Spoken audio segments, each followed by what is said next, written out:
E como o irmão falou, nós vamos falar hoje sobre a igreja acolhedora, né? Hoje, o terceiro domingo. E vocês lembram a última vez que eu preguei sobre os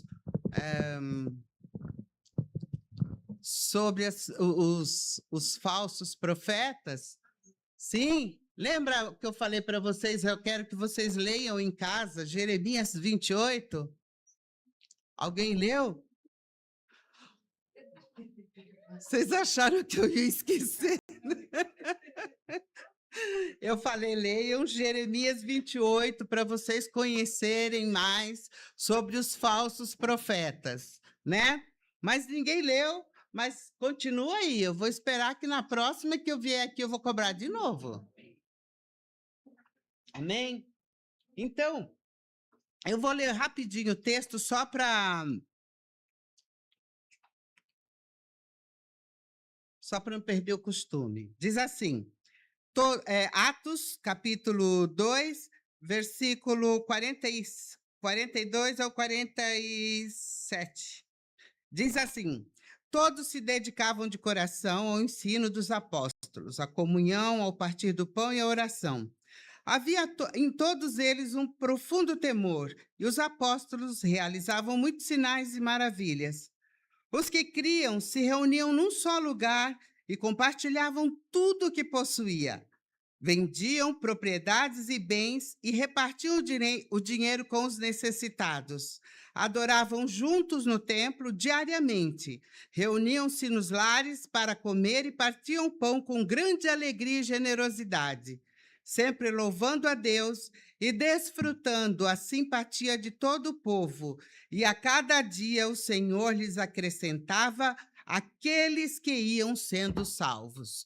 Amém? Amém. Pois bem, nós vemos hoje em dia, se você pegar o seu celular e começar a rolar a tela do seu celular, em menos de 2 ou 3 minutos, você vai ver todo tipo de propaganda ali, todo tipo de coisas que eles querem te empurrar. Alguém sempre está querendo te recrutar para alguma coisa. Empresas têm seus dados completos, né? Elas te cercam de todas as maneiras. Vezes por outras, eu me encontro, e já vi que acho que outras pessoas também, a gente fala sobre um assunto e daí a pouco começa a chover aquele assunto na tua frente.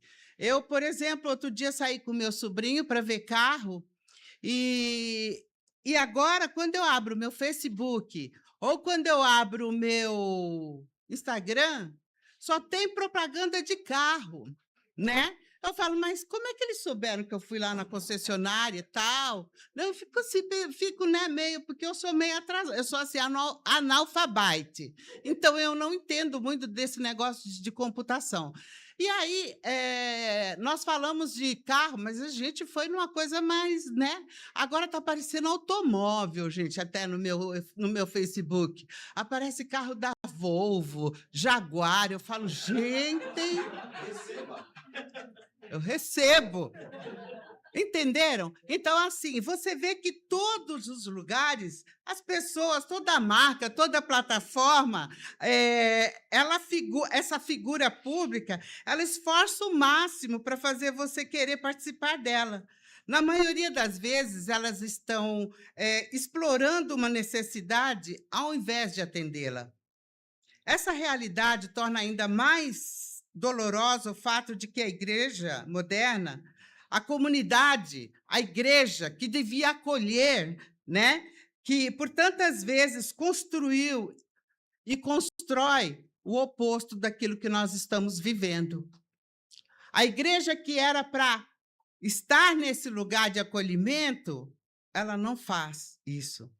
As comunidades, as igrejas, elas são marcadas por jogos de poderes, exclusão, aparências, por escândalos, corrupções e todo tipo de pecado. Lembram-se que eu falei sobre isso na última vez? Pois é, ainda continua. Lamento informar, mas ainda continua. E, mais uma vez, o desejo de pertencer foi manipulado, uma vez que era para ser acolhido. O desejo de pertencer é um dos impulsos mais antigos e mais profundos da experiência humana. Nós fomos feitos para viver em comunidade. Muitas pessoas acham que não, eu prefiro ficar sozinha, não gosto de nem, né? Mas nós fomos feitos para viver em comunidade. Dito isso, os primeiros cristãos, os primeiros seguidores de Cristo, eles mostram um caminho diferente. Sem recursos ou plataformas digitais, sem redes sociais, eles alcançavam a todos. Hoje, você, para alcançar, eu digo, não você, nossa igreja, porque a nossa igreja é especial, certo? Mas você pode ver que tem muitas igrejas que elas ficam dando aquele sininho. Se você um dia assistiu um culto no YouTube, que eu faço isso de vez em quando, sempre, quase sempre, né? Estou fazendo alguma coisa na cozinha, estou escutando, né? E mulher não sai da cozinha, então vocês imaginam o quanto que eu ouço. Mas aparece diversas igrejas querendo te chamar para elas, né? Mas como é isso? É de uma forma... Dá licença, gente, que eu tenho uma secura. Bom, e aí você vê que todo mundo chama a gente, e nós vimos que a igreja primitiva, elas criaram uma vida em comum tão marcante, genuinamente atraente, que as pessoas apareciam lá sem que fossem convidadas. Você viu no último versículo? A cada dia o Senhor lhes acrescentava aqueles que iam sendo salvos. Amém? Então, eles não precisaram fazer propaganda. Eles não saíam nas esquinas recrutando pessoas para irem à igreja. As pessoas iam porque viam o testemunho daquelas pessoas, daqueles cristãos. Eles iam para ver o que acontecia ali. O que era aquilo, gente? Como é que aquele povo era tão diferente? Como é que eles poderiam viver aquela união? Eles se perguntavam e eles iam lá para ver. Eles iam para ver assim, tipo, o que era aquilo que tinha alguma coisa muito certo que era para ser errado. Então, ninguém acreditava o que se passava ali dentro. Não, eu vou lá ver. Eu preciso ver com meus olhos. Não é assim? A gente, né, eu preciso ver para crer, feito Tomé, né? Para olhar as chagas de Jesus nas mãos. Então, eles estavam ali e as portas do templo eram abertas. Elas estavam abertas sempre para quem quisesse entrar. Difícil era o cara entrava, mas ele não queria sair mais. Por que será que ele não queria sair? Ele não queria ir embora. Eles escolhiam ficar. Eles não eram obrigados a ficar. Todos vocês que entram aqui, vocês são obrigados a ficar? Não. Por quê? Porque a palavra de Deus toca no teu coração. Amém? E assim era com eles. Então, o que acontecia ali? Aquele marido que era adúltero já não era mais. Aquela mulher que era rixosa, chata. Vocês sabem o que é mulher chata, né? A maioria. Não são todas, tem as exceções. As mulheres da ICL não são chatas. Amém? Né? Então, não são rixosas. As mulheres daqui da ICL não são.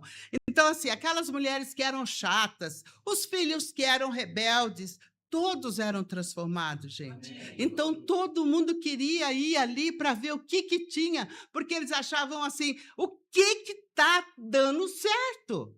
Era para dar errado. Eles estavam pensando, poxa, esses cristãos aí vêm falando de Cristo e tal, só que eles entravam e não saíam mais, né? Então, os irmãos se amavam profundamente, como nós vimos aqui no texto. Na igreja de Jerusalém, eles partilhavam seus bens, apreciavam estar nos templos, nos lares, e havia um só coração, uma só alma. A palavra fala que onde desce o óleo do Espírito, ali há unção. Amém? Vocês já ouviram isso alguma vez? Já, né? Então vamos lá no Salmo 133, que eu vou mostrar para vocês. No Salmo 133, ele fala sobre a comunhão. Diz assim: como é bom e agradável quando os irmãos vivem em união, pois a união é preciosa, como o óleo da unção, que era derramado sobre a cabeça de Arão, e descia por sua barba até a bainha de suas vestes. É revigorante como o orvalho do Monte Hermon, que desce sobre os montes de Sião. Ali o Senhor pronuncia sua bênção e dá vida para sempre. Amém? Por que nós devemos viver em comunhão? Vocês percebem que é ali onde o Senhor ordena a bênção, onde nós estamos unidos. É um momento desse que o Senhor ordena as bênçãos. Amém? Então, eu vou dar uma notinha de rodapé, que eu não posso deixar faltar, como vocês sabem. Pega essa que é de graça. O salmista aqui, ele compara a comunhão fraternal. Veja, ao óleo e o orvalho. O óleo, ele tinha a tríplice utilidade e era usado como cosmético, era usado como remédio e era o símbolo do Espírito Santo. Amém? Então, o orvalho, ele tem várias características interessantes. Eu, fazendo esse estudo, nossa, eu achei assim bárbaro. Deus falou muito comigo sobre isso. Ele cai todas as noites. Sua ação é contínua, assim como deve ser a união fraternal. Amém? Isso é orvalho. E ele cai silenciosamente.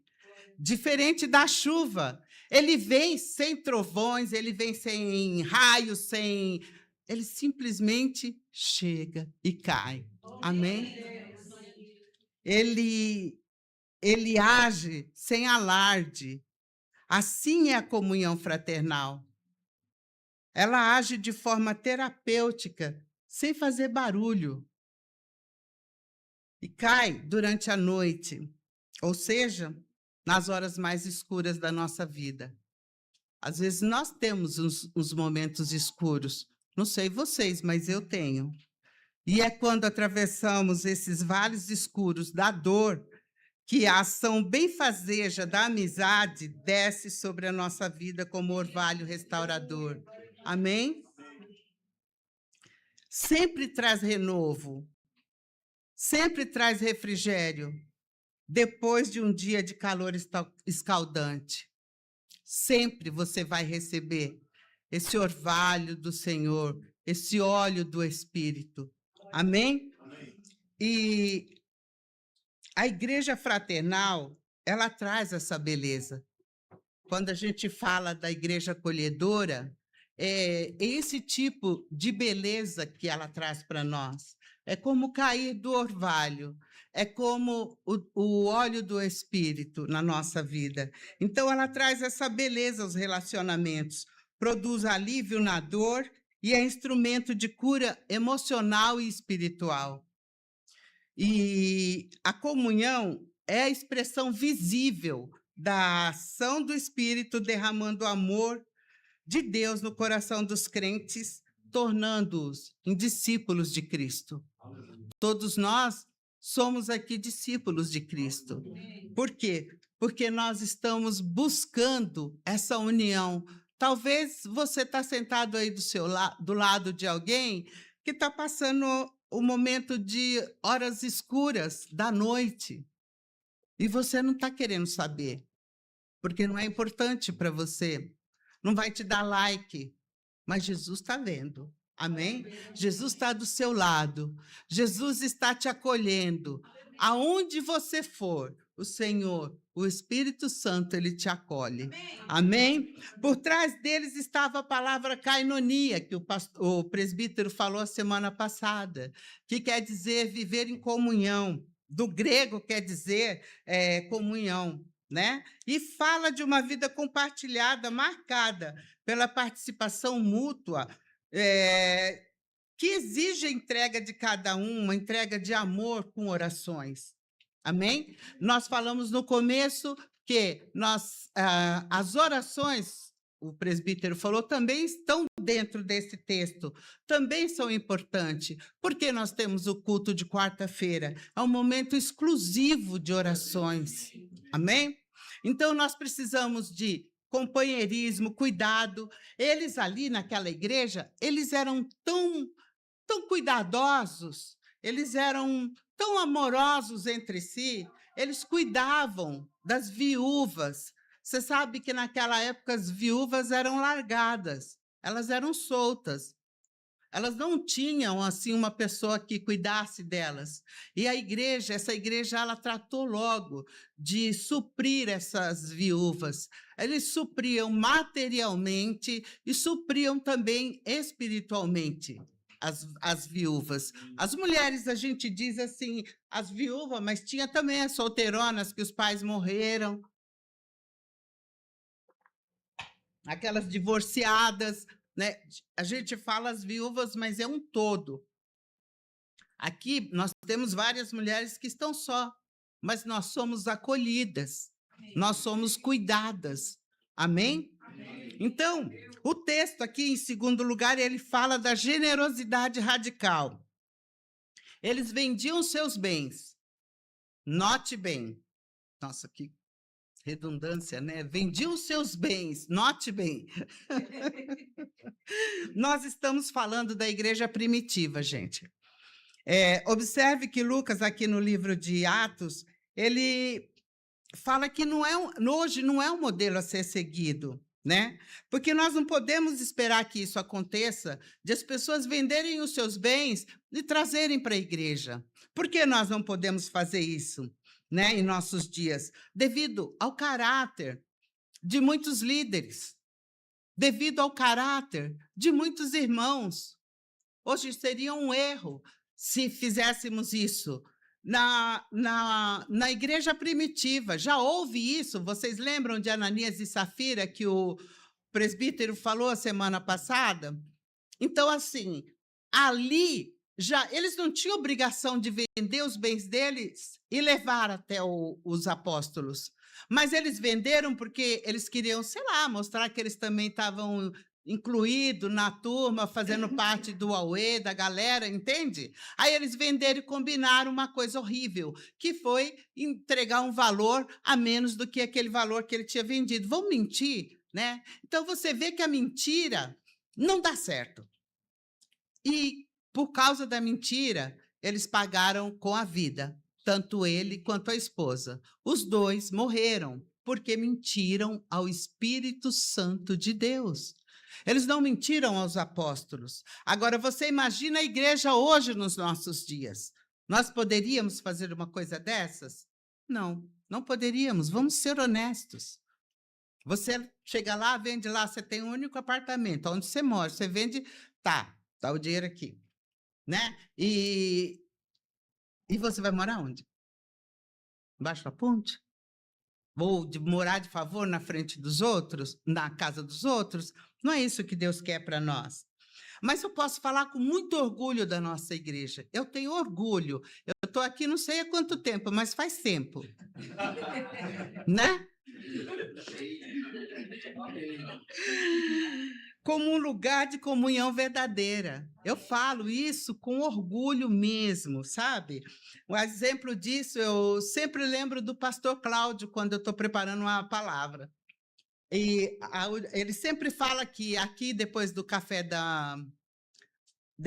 do estudo bíblico, nós temos um café. E ele fala que aqui o café é covarde, né? Que vem acompanhado. Não é aquele café que vem sozinho, purinho, né? Ele vem com um monte de coisas boas. Vem bolo, vem pão feito na hora. A Cida nem está aqui hoje, né? Mas a Cida faz um pão gostosíssimo e tem de tudo. É um café diversificado, é o café covarde, né? E também uma das coisas que a gente precisa ver e dizer em relação ao partir o pão, abrir a casa para você receber os irmãos. Eu tenho um exemplo lindo aqui do final de ano nosso, né? O pastor Douglas e a pastora Miriam, eles abriram a casa deles para nós fazermos um culto e um almoço que foi maravilhoso. Cada um levou uma coisa, né? Um levou a farofa, outro levou o arroz, outro levou a salada, outro levou não sei o quê, sobremesa. E aí foi gente, foi um banquete. Para quem não foi, pode começar a babar, porque foi um banquete, né? Então vamos fazer de novo. Já estou me oferecendo. Então, assim, então, gente, essa igreja, eu vejo ela como aquela igreja primitiva. Temos muito disso, porque nós sabemos acolher, amém? E nisso é que nós temos que fazer sempre. Vamos acolher as pessoas que vêm. Ah, eu tinha falado que a Cida não estava aqui, mas ela está aí, ó, do pão. É ela que faz o pão, gente. O pão dela no café da manhã, vocês não tem para ninguém, tá? Já vou fazendo propaganda porque é muito legal. Então, os crentes dessa igreja, eles eram sensíveis para ajudar os necessitados. Está lá no versículo 44, 45. Eu não vou ler, porque senão o tempo hoje está curto, né, pastor? Mas aqueles crentes ali daquela época, eles converteram o coração e converteram o bolso. Amém? Tem gente que está precisando converter o bolso.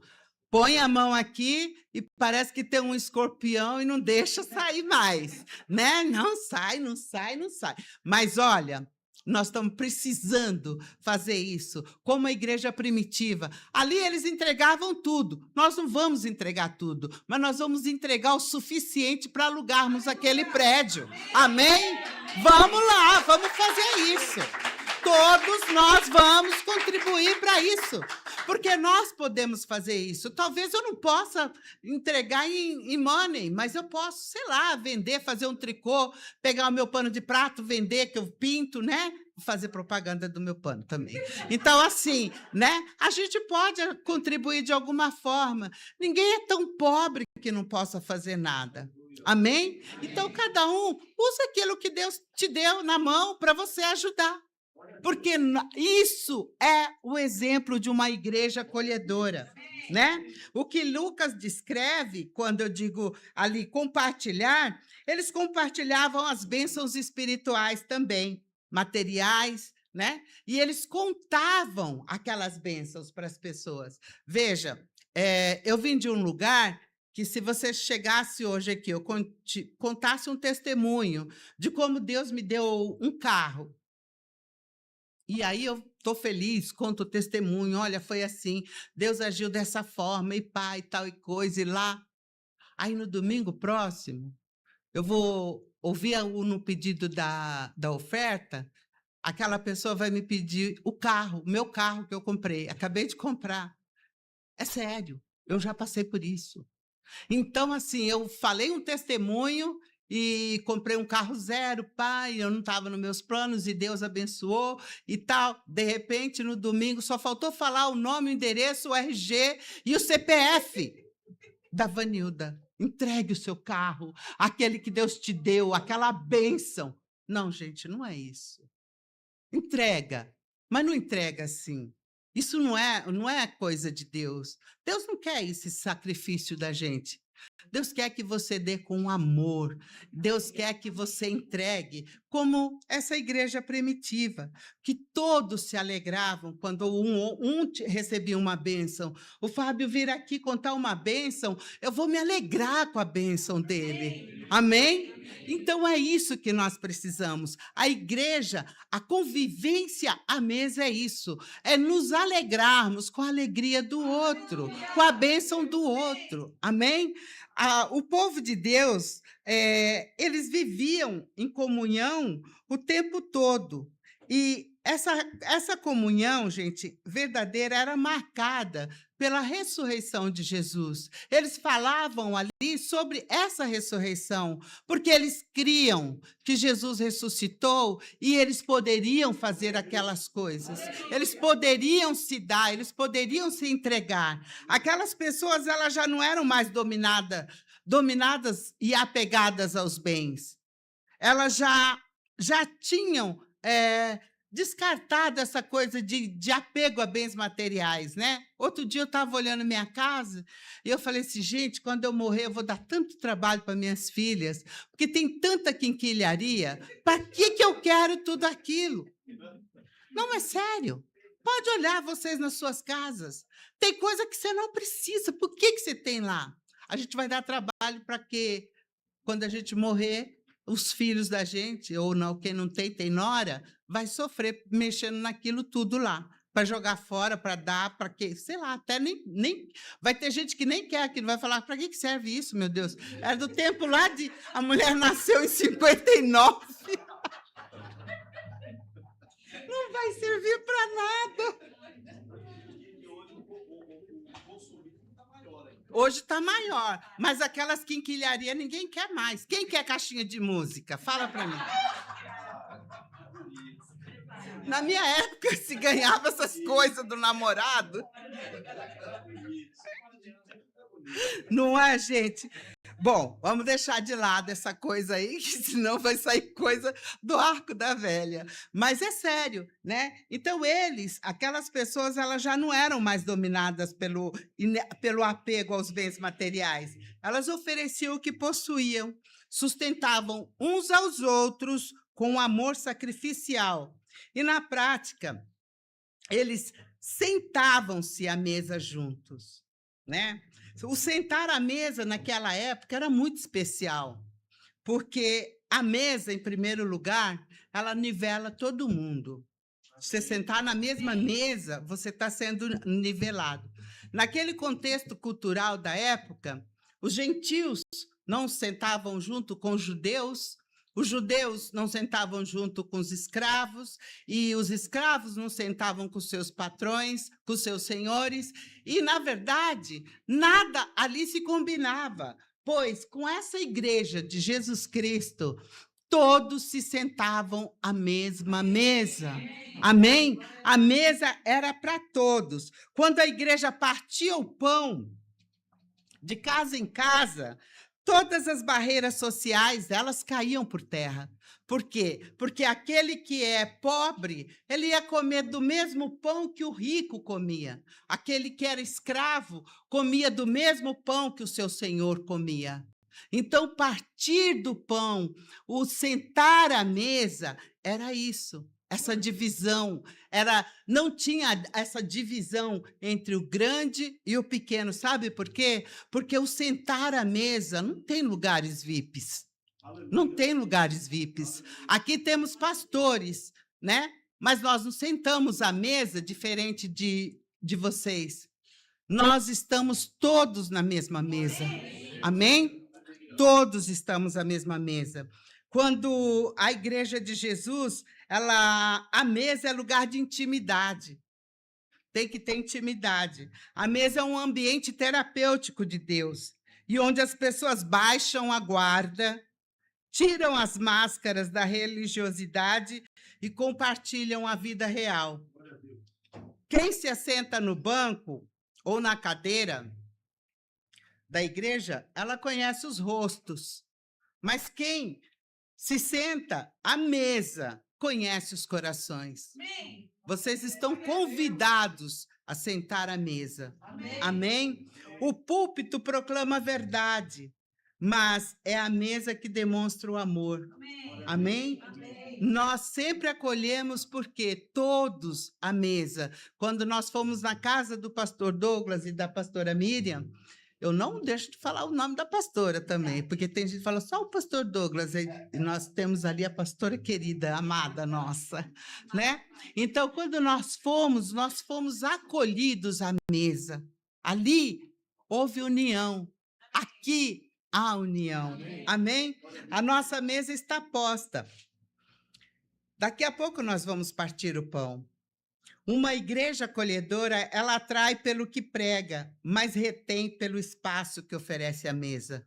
Aqui está pequenininho para nós, mas o nosso coração, ele é grande para receber. Tem muito espaço no nosso coração para que venha mais 100, 200, 300, em nome de Jesus, amém? Nós vamos estar preparados para recebê-los, amém? O partir do pão, que não é outra coisa senão a lembrança do Senhor por meio da ceia. Jesus, ele instituiu a ceia como um memorial de sua morte, até a sua gloriosa volta, porque ele vai voltar. E um novo pacto passa a vigorar na nova aliança, que é inaugurada com o vinho e com o pão. Uma nova aliança é inaugurada nesse tempo. E eis aí os símbolos desse pão, desse corpo que eu estou falando para vocês. O pão, o vinho no caso, aqui é suco de uva, tá? Não vai ser igual umas igrejas que eu tenho uma taça assim, bem, como fala? Dourada, e ela tem vinho mesmo, de verdade. Eu sei porque eu já provei. Então, porque mas eu era criança, tá, gente? Peraí. A curiosidade de criança. Criança curiosa. O padre sai e puxa essa bebida. Meu Deus do céu. Ai, me perdoa. Deus já me perdoou. Né? Então, aqui nós vemos que nós usamos como símbolo o suco de uva e o pão. E por meio deles nós contemplamos e nos apropriamos pela fé dos seus benefícios, o corpo e o sangue de Jesus. Em primeiro lugar, a ceia, ela é uma ordenança. No livro de Lucas, capítulo 22, versículo 19, diz assim: e tomando o pão, tendo dado graças, o partiu e lhes deu, dizendo: isso é o meu corpo oferecido por vós. Fazei isso em memória de mim.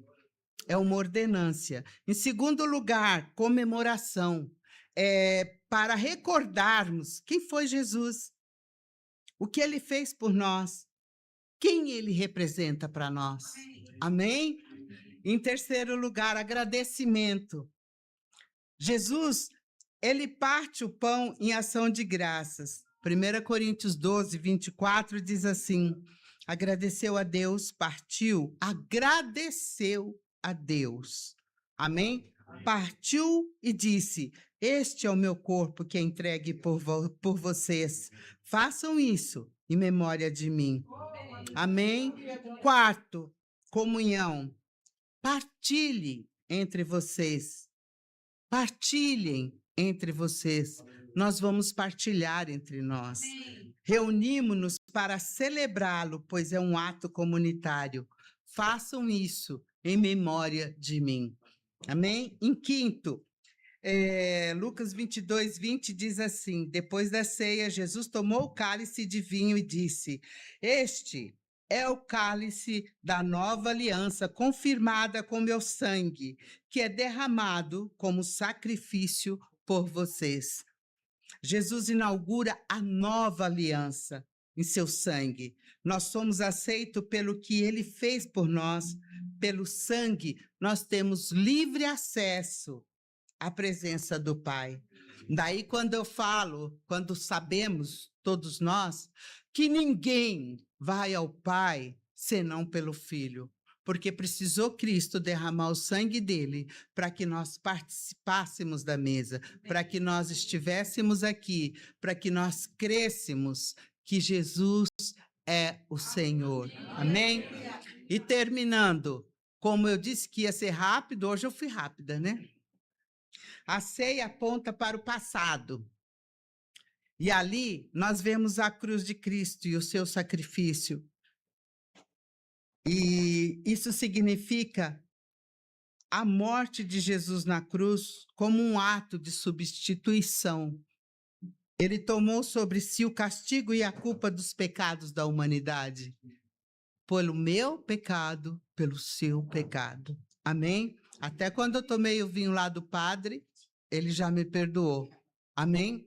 Então também aponta para o futuro. E ali vemos o céu. Quando a gente olha para o futuro, nós vemos o que? O céu.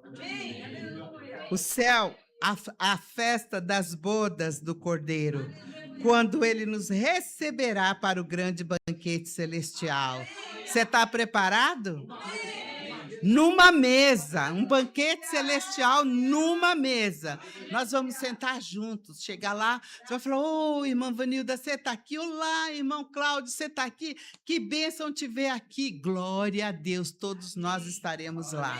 Amém? Então, a ceia não é um sacrifício, mas é uma cerimônia celebrativa. Nós, não apenas uma lembrança, mas um meio da graça. E ela deve ser realizada até que Jesus volte. Por isso, eu convido todos os irmãos a participarem dessa mesa. Amém? Desse grande banquete que celebramos nesta manhã. E esta é a palavra de Deus que eu tenho para vocês hoje e para mim. Glória a Deus. Amém?